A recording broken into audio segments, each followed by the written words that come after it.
pemerintah itu harus satu fraksi.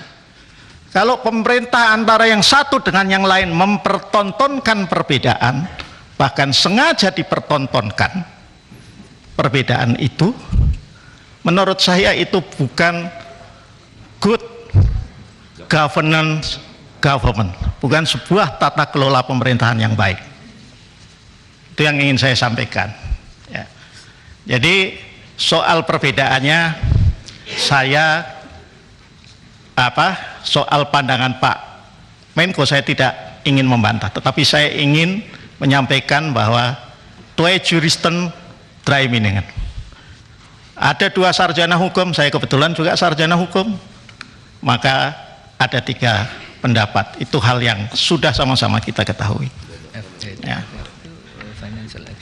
Nah, ini nama organisasinya. Saya cuma ingin bertanya terkait dengan tindak pidana pencucian uang ini, maka Presiden sejak Presiden Susilo Bambang Yudhoyono telah mengatur dengan membentuk komite.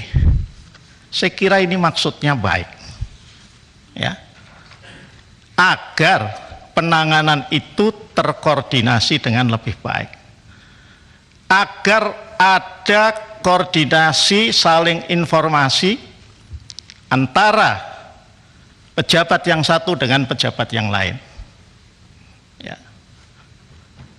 Pertanyaan saya ini, kalau saya masih boleh bertanya kepada Pak Menko, apakah ketika tanggal 8 Maret ya, Pak Menko didampingi oleh sekretaris komite menyampaikan kepada publik, itu hasil dari rapat komite, menunjukkan bahwa koordinasi di pemerintahan itu berjalan dengan baik. Dan apakah selama ini juga antar menteri, pejabat lembaga yang ada di dalam itu secara rutin juga melakukan?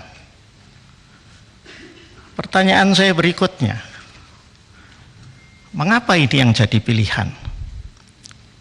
Setiap tahun paling tidak sekali, paling tidak 2 kali, PPATK menyampaikan laporan kepada DPR, dan itu disampaikan kepada Komisi 3 DPR.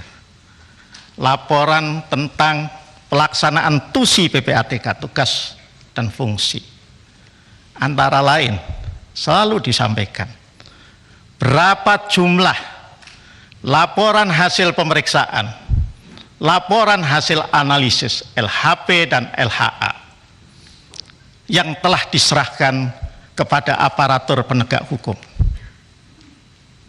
Polri, Kejaksaan Agung, KPK, BNN, dan instansi-instansi terkait yang memiliki PPNS, karena diserai kewenangan untuk melakukan penegakan hukum di bidang tertentu. Dan laporan Pak Ivan selama ini, bahkan yang terakhir saya kira ketika kita rapat kerja, Bapak menyampaikan dari seluruh jumlah LHP dan LHA itu hanya sekitar 35–40% saja yang di follow up. Pertanyaan saya adalah, mengapa tidak kemudian yang menjadi pokok persoalan di internal pemerintahan itu adalah tingkat follow up-nya hanya 35–40%. Kita tidak bicara angka, kita tidak bicara kementerian atau lembaga tertentu sehingga tidak ada yang terpojokkan. Tetapi kita bicara tentang apa persoalannya. Memang yang belum Pak Ivan PPATK sampaikan, termasuk kepada DPR, karena sepemahaman saya, silahkan saya dikoreksi kalau saya salah, adalah bahwa setiap Bapak menyampaikan LHP atau LHK kepada APH, tentu ada yang namanya feedback. Nah, dalam konteks ini adalah, misalnya dalam konteks kasus ini, apa feedback dari Kementerian Keuangan? Mohon diterangkan. Dari range waktu 2009 sampai 2022, apa feedbacknya? Kalau feedback itu tidak ada, apakah telah diingatkan oleh komite?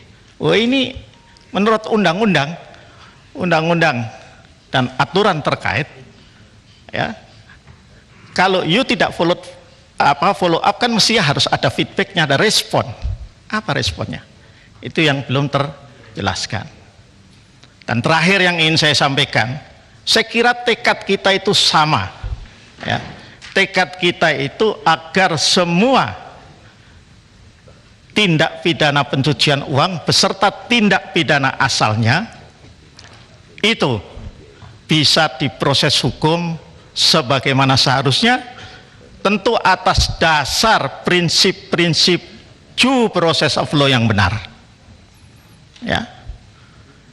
Kita melakukan sesuatu, termasuk kita yang di DPR, tidak seyogianya hanya sekedar untuk mendapatkan tepuk tangan, untuk mendapatkan acungan jempol dari netizen, apalagi untuk menimbulkan kegaduhan. Saya kira hanya itu yang ingin saya sampaikan pada kesempatan ini, Pak Ketua. Terima kasih atas kesempatan. Wallahul muwaffiq ila aqwamit thoriq. Wassalamualaikum warahmatullahi wabarakatuh.